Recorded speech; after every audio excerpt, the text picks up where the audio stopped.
amis aventuriers, content de vous retrouver ici. Aujourd'hui, on va parler d'un sujet très très compliqué, très très vaste, parce qu'en fait, l'autonomie, on parle beaucoup parle d'autonomie et tout ça, mais on peut pas vraiment définir en fait ce que c'est l'autonomie. On pourrait dire que l'autonomie, déjà, on pourrait partir du principe que l'autonomie, on va essayer de mettre une définition sur ce mot. L'autonomie, c'est de vivre soi-même le plus indépendamment possible, que ce soit côté alimentaire, que ce soit côté chauffage, que ce soit côté ressources, que ce soit côté façon de voir les choses, que ce soit amitié, que ce soit communauté. On pourrait englober toutes ces choses-là. Et donc on pourrait dire, on peut pas vraiment dire en fait à partir du moment commence l'autonomie. Pour ma part ou pour beaucoup de gens, l'autonomie ça commence à partir du point où on se dit, tu sais, on a un petit coin dans notre jardin et pourquoi pas avoir quelques poules? Ça commence peut-être par là. Et donc on commence avec peut-être une ou deux poules, peut-être dans un coin de son jardin, et on se dit écoute, maintenant voilà, on est autonome en œufs. Donc écoute, une fois tous les 2 jours, on a un ou deux œufs, ou on a 3-4 œufs par semaine déjà, et on serait peut-être déjà autonome en œufs. Pour d'autres, ça commence peut-être avec qui n'ont peut-être pas forcément la chance ou peut-être pas encore dans la situation d'avoir un jardin. Donc peut-être ça commence avec un appartement et sur le balcon, on a une petite jardinière là comme ça, un petit pot de fleurs accroché sur le bas du jardin, sur le coin du jardin. Et on a peut-être ces petits épices qui poussent sur le balcon, ou peut-être ces petites fraises, ou ces petites tomates, ou je sais pas. Et peut-être que ça commence déjà là, l'autonomie. Donc on pourrait dire, écoute, maintenant j'ai planté mes petits épices, donc j'ai mon petit persil qui pousse sur le jardin, j'ai mes petites tomates qui poussent sur le jardin, j'ai mes petites fraises qui poussent sur le rebord du balcon. Voilà, peut-être que ça commence déjà là, l'autonomie. Et au fur et à mesure, peut-être que la situation elle évolue, et peut-être qu'on peut se permettre de faire plus vu qu'on a plus de place, ou vu qu'on a plus de savoir-faire, qu'on s'est renseigné, qu'on a regardé des vidéos YouTube, qu'on a, qu'on a lu des livres, qu'on a à travers des connaissances, qu'on a appris des choses différentes, de nouvelles, et qu'on a envie d'essayer en fait. Parce que quelque part un aspect de l'autonomie, c'est la curiosité aussi, de se dire tiens, comment ça fonctionne ça en fait. Et surtout par rapport à ce monde de folie qu'on est en train de vivre, avec de moins en moins de valeurs, de plus en plus de normes, de plus en plus de taxes, de plus en plus de restrictions, et de moins en moins d'accès à une nourriture de qualité. Donc pour moi, un grand aspect de l'autonomie, bien sûr, c'est la nourriture.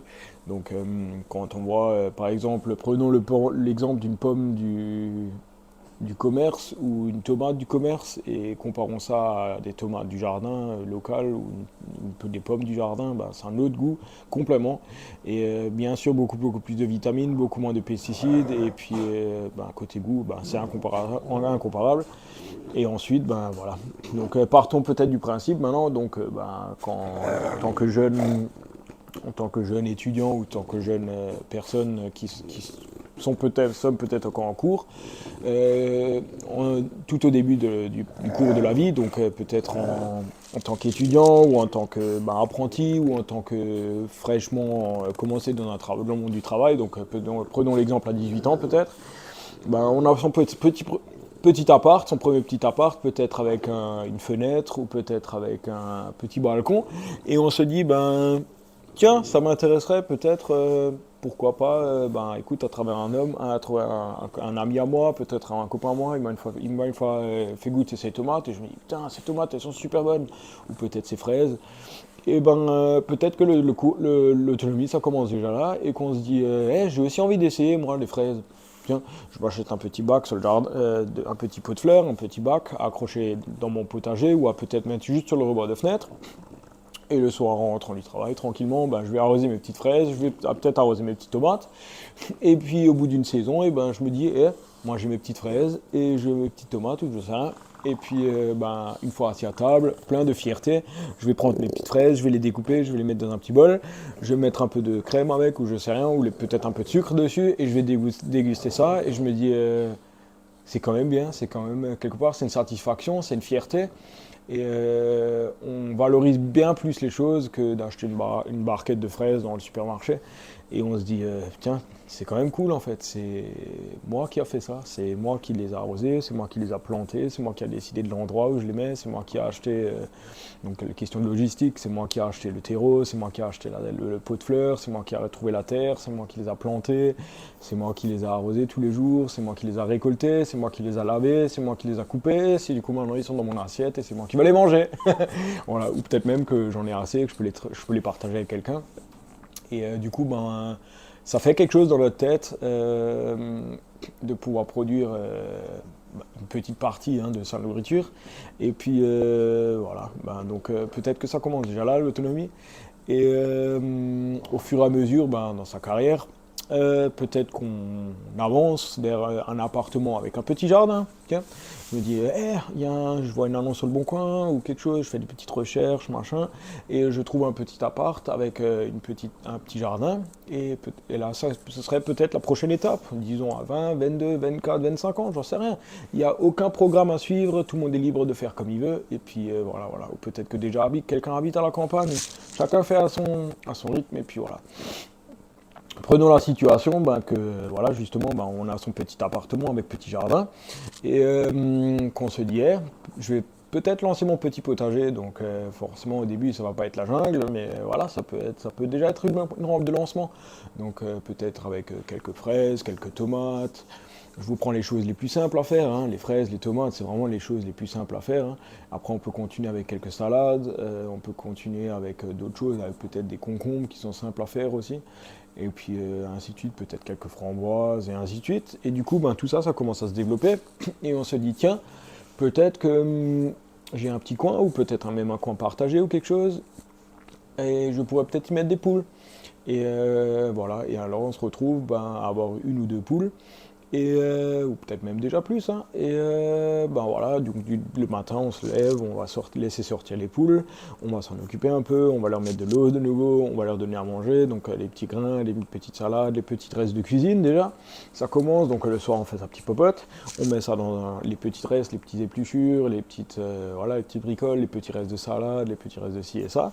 On les met dans un petit bol, et le matin quand on se lève, on le donne aux poules, et c'est aussi de nouveau notre petite fierté que le cycle il s'est fermé, donc nos restes de cuisine, au lieu de les jeter à la poubelle, on les donne aux poules, ce qu'ils mangent bien sûr, le reste ça va aller au compost, et du coup voilà, on a un peu fermé notre cycle, parce que vu qu'on a nourri nos poules, ça va nous donner des œufs ils vont servir au petit-déj, ou peut-être à faire des crêpes, ou peut-être faire à autre chose, et d'autre côté, ce qu'on n'utilise pas lors de la cuisine, on va le mettre au jardin, on va le mettre au potager, et du coup le potager il va refaire de la terre, il va faire du terreau, il va donner de l'apport à toutes les plantations, à toutes les plantes, et ça referme de nouveau le cycle. Et du coup, une fois qu'on se retrouve là-dedans, ça nous chamboule dans notre tête, on se dit mais waouh, c'est super intéressant en fait. Et c'est un peu à partir de ce moment-là que il n'y a plus vraiment de retour en fait. Si on a la possibilité d'avancer là, et waouh, s'il n'y a plus vraiment de retour, ça devient un peu comme une drogue, comme une addiction, et on se dit waouh, qu'est-ce que je peux encore faire en fait. Et alors c'est là qu'on commence à emprunter des livres à droite à gauche, qu'on commence un peu à lire, qu'on commence à s'instruire, qu'on commence à réfléchir, ça commence à chambouler là-dedans, et qu'on se rend compte de plein de choses, de plein de mascarades, de plein de trucs qu'on essaie de cacher, de masquer, de machin, par rapport à la nourriture, par rapport à la société, par rapport aux valeurs, par rapport aux pesticides et tous ces machins. Et puis voilà, et peut-être que à ce stade-là, qu'on a notre petit potager chez nous, peut-être qu'on arrive à dégoter à droite à gauche peut-être une petite parcelle, peut-être un jardin commun, ou une petite parcelle du grand-père, ou du voisin, ou d'un ami, ou quelque chose, une petite parcelle peut-être abandonnée, je ne sais pas, qui a été peut-être à l'abandon, donc on commence une fois à passer un bon coup de tondeuse, ensuite on commence à retourner la terre, on commence à faire son petit potager, et on commence à agrandir un peu son potager ainsi que son champ de vision. Je pense que les deux, c'est pratiquement un peu... il y a un peu des parallèles entre son champ de vision et le potager, en fait, je dis. Parce que quelque part, c'est son havre de paix, et plus qu'on a de la paix, le plus qu'on a le temps de réfléchir, et le plus qu'on réfléchit, le plus qu'on avance, et le plus qu'on avance, le plus qu'on gagne en qualité de vie, en valeur, et en savoir-faire, et du coup c'est un peu un cercle vicieux et c'est super intéressant en fait. À ce moment-là, on aura peut-être quelques poules en plus, et on commence peut-être à donner un œuf à droite à gauche, une boîte d'œufs à un copain. En retour, on reçoit peut-être quelques tomates ou quelques pommes de terre ou quelque chose comme ça. Et du coup, on a envie d'essayer de faire toujours plus. Enfin, pas de question commerciale, mais juste une question, tiens, j'ai entendu qu'un copain à moi, il a fait des pommes de terre. Bah écoute, on va une fois y faire un petit carré, on va retourner à terre, on va peut-être planter quelques pommes de terre, et puis voilà. Et ensuite, un copain à moi, il a fait peut-être, je sais pas, peut-être des petits pois, ou prenons peut-être des brocolis, ou peut-être des choux, peut-être des poireaux, peut-être des autres fruits, peut-être des framboises, peut-être des mûres, plein de choses, enfin voilà. Il y a plein de choses qui sont possibles, des potimarrons, des trucs qui grimpent, voilà, plein de choses quoi. Et ensuite, on commence à agrandir son esprit, sa façon de voir les choses, et c'est là que s'en prend son truc, quoi, son cours. Et au fur et à mesure, on pourrait peut-être dire que le jour est venu, que on a peut-être fait ses économies, et puis ainsi de suite, et on a peut-être enfin son propre petit terrain, et puis on peut une fois de plus agrandir son potentiel et ses possibilités. Et à ce moment-là, on peut peut-être passer à la vitesse supérieure avec peut-être quelques lapins et agrandir le potager, agrandir l'enclos des animaux, se construire enfin son vrai poulailler, se construire peut-être quelque chose pour les lapins. Voilà, pourquoi pas peut-être un petit abri de jardin avec tous ses outils, et puis tout bien rangé, machin, une petite terrasse pour profiter du beau temps et tout ça. Et puis voilà. Et au fur et à mesure, pendant la période hivernale, c'est un peu la trêve, on va dire, la trêve hivernale. Et pendant ça, on n'a pas envie de se passer vraiment des choses locales et faites soi-même. Donc à ce moment-là, on se dit, pourquoi pas une fois essayé, j'ai vu une vidéo YouTube ou TikTok ou machin, ou dans un livre, j'ai une fois vu que on peut mettre les choses en conserve. Et du coup, pourquoi pas une fois essayer ça, tiens, ça peut être intéressant. Voilà. Et à ce moment-là, on commence peut-être peut-être avec ses propres légumes qu'on a fait en été. On commence à les découper, on commence à les cuire, ou à peut-être les passer à la vapeur, ou peut-être même les cuire dans le bocal même, et ensuite les conserver. Et du coup, cet hiver-là, je vais prendre mon petit bocal, je vais l'ouvrir, il sera rempli de bonheur, de fierté et de bonnes petites choses. Et ces choses-là, je vais pouvoir les cuire en hiver quand il n'y a rien de disponible, parce qu'en hiver, quand il fait froid, rien n'est disponible vraiment. Et du coup, à ce moment-là, je vais pouvoir profiter de mes petites choses. Donc ça va être mon petit verre de bonheur. Je vais l'ouvrir, donc là, il y en a un justement là. Donc, comme là, un parfait exemple, du coup, j'avais mon petit verre là, donc j'avais ça. J'ai mon petit joint là qui va là sur le couvercle. Là, tac. Et ensuite, on va le fermer là comme ça, tac. Avec la fermeture, tac. Voilà, voilà. Et donc, ce petit verre rempli de bonheur, il était rempli de sauce tomate fait maison. Donc, ma vraie sauce tomate fait maison. Donc, j'avais mes propres tomates, donc je les ai coupées en morceaux, je les ai cuits, machin, je les ai mis dans le verre, et puis j'ai fermé ça. Et puis maintenant, justement, le 20 mars, là, quelque chose, on a fait une soirée pizza. Et du coup, à ce moment-là, on a fait une pizza avec de la sauce tomate maison. Voilà. Côté goût, c'est incomparable, bien sûr, par rapport à la sauce tomate du commerce. Et puis voilà, voilà. Et peut-être qu'au fur et à mesure, on se dit, j'ai vu des vidéos où on peut faire ses propres pizzas. Vas-y, je vais une fois essayer de faire mes pizzas. Et alors, voilà, tu essaies une fois de faire des pizzas avec des choses maison, ou peut-être avec des choses du marché.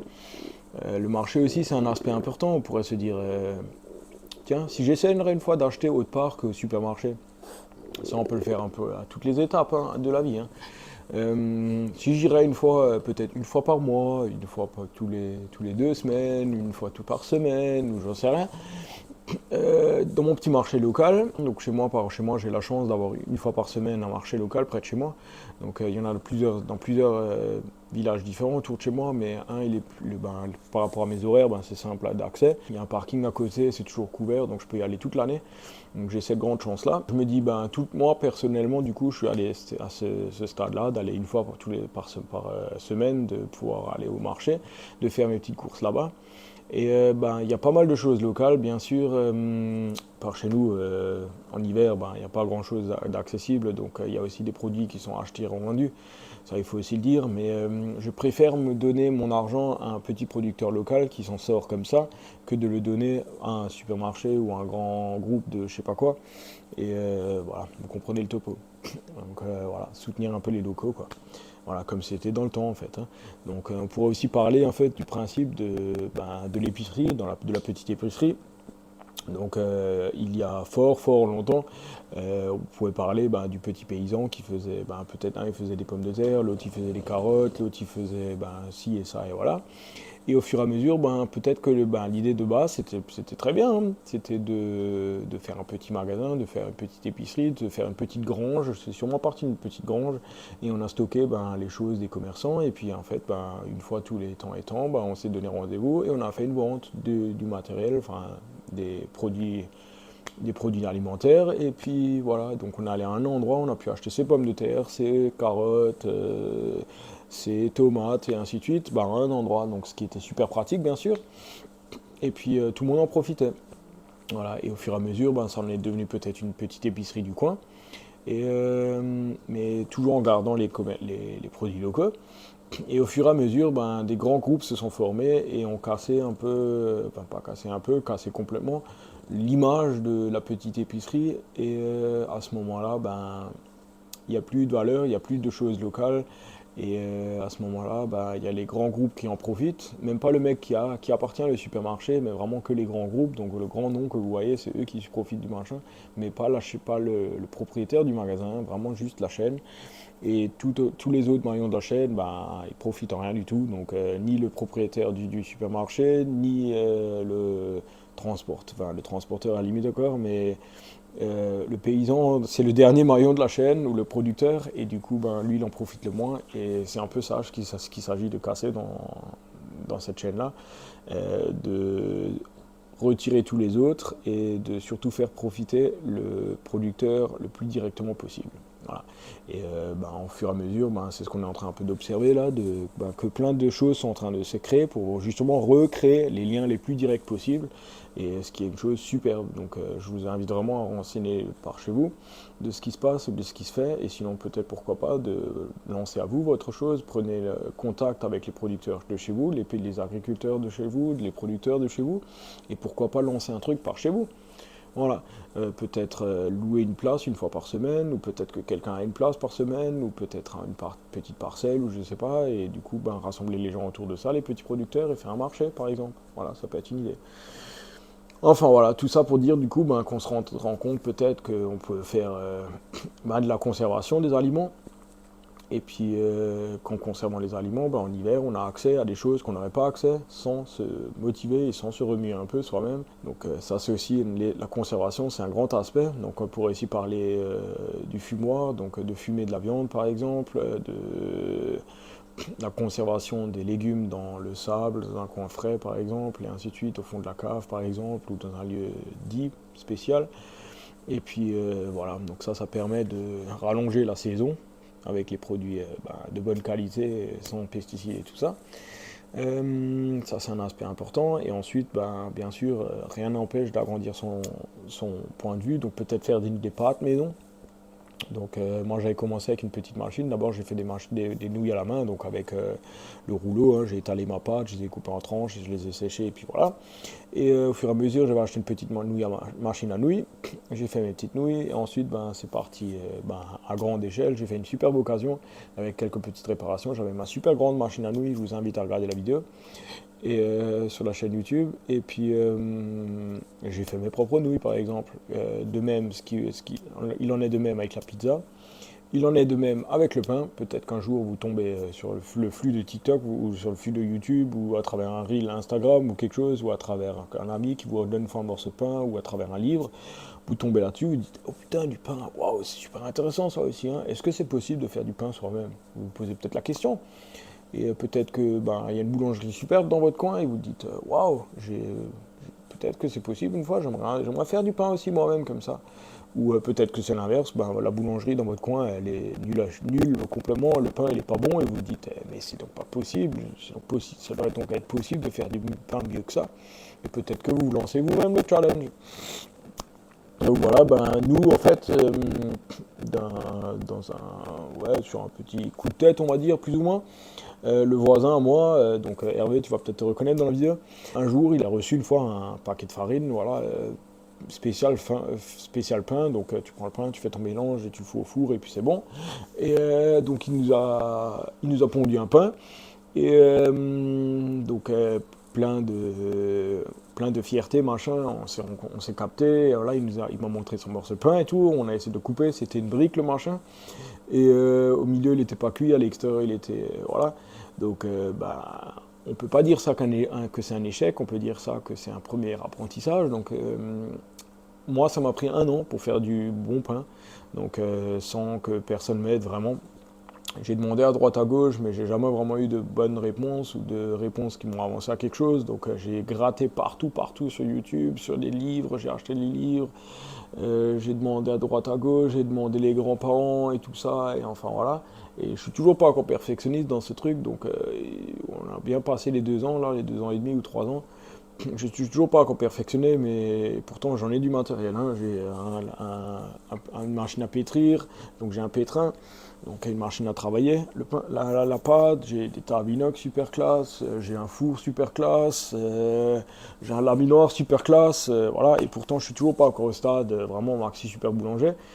Et voilà, mais je peux dire que demain, s'il y a quelque chose, ben, je sais faire mon propre pain, par exemple. Et puis, le moment, je vous explique pas la magie, c'est incomparable la magie du moment quand tu sors ton pain du four, ou même quand il est dans le four déjà et que ça sent bon dans toute la pièce et que tu deviens fou, tu as envie d'ouvrir cette porte du four et de croquer dans le pain. Je vous dis juste que c'est incroyable ce moment et c'est juste magique ce moment. Et au moment où tu sors ton pain de ton four, qu'il est réussi, tu le coupes et le lendemain matin au petit déjeuner ou peut-être même que tu l'as fait le matin, tu t'es levé de matin de bonne heure et tu as fait ton petit pain. Tu coupes une tranche, tu tartines ce que tu veux, peut-être même de la confiture maison. Encore une histoire de conservation et de potager. Vous mettez votre petite confiture maison dessus, vous avez fait votre propre pain, vous avez fait votre propre confiture et tout ça. Et alors vous croquez dans cette tartine, waouh, le bonheur, vous êtes là, ah, mais quel bien, rempli de fierté, rempli de bonheur, rempli de joie, le fruit de votre travail, le mérite de tout votre travail. Et puis voilà. Donc ça c'est pour ce stade-là, et à ce stade-là, vous êtes déjà pas mal autonome, hein, franchement, il faut déjà le dire. Rien que le niveau alimentation, c'est déjà super super cool. Voilà. Et après, ensuite, il n'y a aucune limite, hein. Voilà, la limite, c'est un peu, on pourrait peut-être fixer une limite à l'autosuffisance dans le fait que ce soit logique ou rentable ou faisable, disons. Donc prenons l'exemple extrême maintenant, si tu vis en Antarctique, tu vas pas essayer de faire tes propres bananes, c'est totalement possible, hein. Tu vas te construire une serre, tu vas peut-être avoir un chauffage et tu vas encore importer des graines et alors voilà, tu vas arroser tes machins et puis ainsi de suite avec des lumières UV peut-être encore. Enfin bref, je dis peut-être des conneries, mais voilà.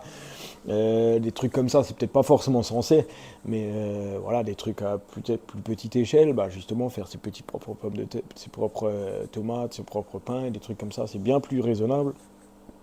Et du coup, voilà. Et peut-être au fur et à mesure, peut-être que vous avez rencontré une fois des problèmes avec votre raccord d'eau. Donc peut-être que quelques jours il y a eu une coupure d'eau, peut-être dû à des travaux, j'en sais rien, et où vous commencez à réaliser, mais je suis en fait je suis dépendant du circuit d'eau. Donc voilà, et peut-être pendant cette période vous n'avez pas eu d'eau, peut-être vous avez dû aller chez le voisin qui avait encore de l'eau, ou peut-être que vous avez dû aller au supermarché pour acheter des packs d'eau pour justement pour faire la cuisine, ou peut-être justement pour vous laver les mains, ou peut-être pour aller aux toilettes, tout simplement, aussi nul que ça paraît, mais voilà, c'est une réalité. Et vous dites, mais peut-être que je peux me rendre indépendant de ce système, peut-être que je peux m'installer un puits. Est-ce qu'il faut les autorisations et tout ça? En France, bien sûr. Peut-être que je peux avoir mon propre puits, peut-être que je peux filtrer mon eau, que j'ai peut-être d'un petit ruisseau d'à côté de chez moi, ou j'en sais rien. Et peut-être que je peux justement me rendre quand même déjà en partie plus indépendant de ce circuit d'eau. Et de même pour l'électricité, peut-être qu'un jour il y a eu une coupure d'électricité, vous avez dit, mais en fait il y a une coupure d'électricité, mais il n'y a rien qui fonctionne. Donc on parle pas de la télé, de je sais pas quoi, de la télé, je sais pas quoi comme commodité, le siège maçon ou les conneries, enfin voilà. On parle de choses nécessaires à la vie, donc on parle par exemple du frigo, par exemple de la lumière, on va pouvoir parler, peut-être du chauffage aussi, on va pouvoir parler. Donc ces trois éléments pour moi c'est les plus importants parce que le frigo ben, c'est la conservation, le chauffage ben, c'est la température, ben, voilà, si en hiver il fait -20 dehors ou -15 ou -10, enfin voilà, en France voilà, mais si on n'a pas un minimum de température dans la maison, ben, voilà, c'est pas agréable, non, et ça peut peut-être engendrer de la casse aussi selon ben, s'il y a les conduits qui cassent ou ainsi de suite.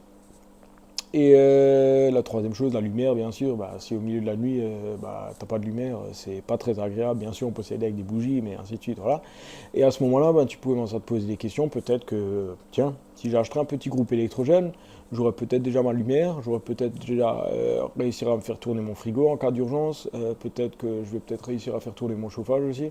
Donc on parle pas d'un chauffage électrique, hein, mais peut-être, je sais pas, un petit four à pellets ou une petite pompe pour faire tourner l'eau pour la bois ou quelque chose comme ça. Et puis voilà, donc encore une fois un aspect de l'autonomie, donc peut-être grâce à un groupe électrogène, grâce à des panneaux solaires, grâce à une éolienne et plein de choses comme ça, ben, ça permet aussi encore une fois un aspect de plus d'assurer un aspect de plus côté autonomie. Voilà.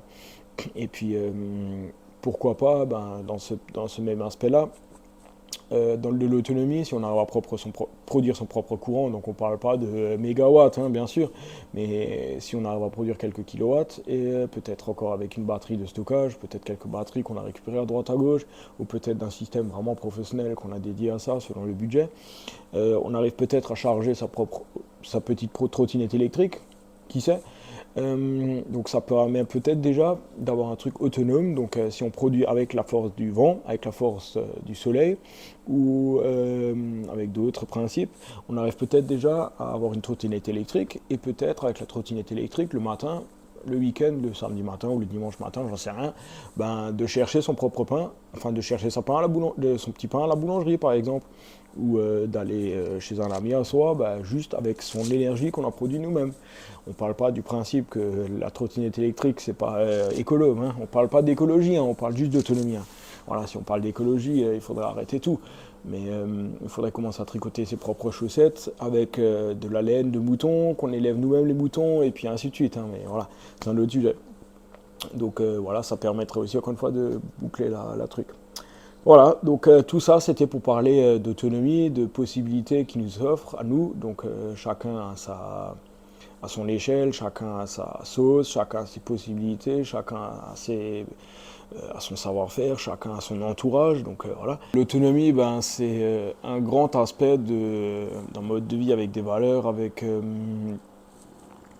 ben, des principes, avec une qualité de vie. Pour moi, l'autonomie, ça fait partie de la qualité de vie. Donc d'avoir accès à de la bonne nourriture, par exemple, d'être avec la conscience tranquille, surtout avec la situation actuelle. Vous avez un peu fait un point global sur les possibilités qui s'offriraient à chacun de nous. Donc, même si tu vis dans un appart,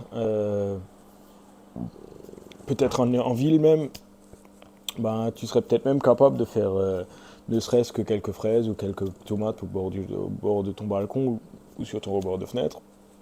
Et puis, sinon, ben, tu sais que tu es capable de faire ton petit pain, de faire ton morceau de pain, de le mettre au congélateur, de le congeler, et le matin, ben, peut-être le mettre au micro-ondes ou de le mettre au four et d'avoir ton propre pain au matin, par exemple.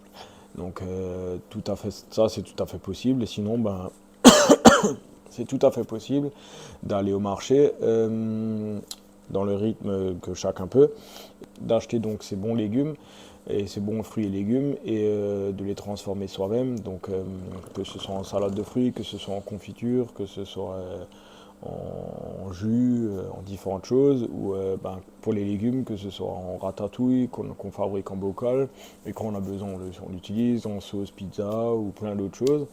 Donc ça, c'est des choses qui sont accessibles à tout le monde.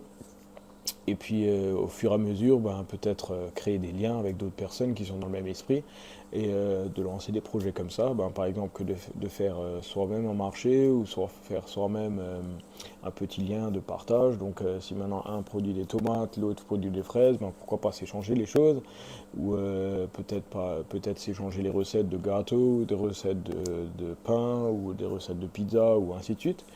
Et puis voilà, ça peut déjà être une superbe rampe de lancement et qui est accessible à vraiment pas, bon, pas vraiment grand monde.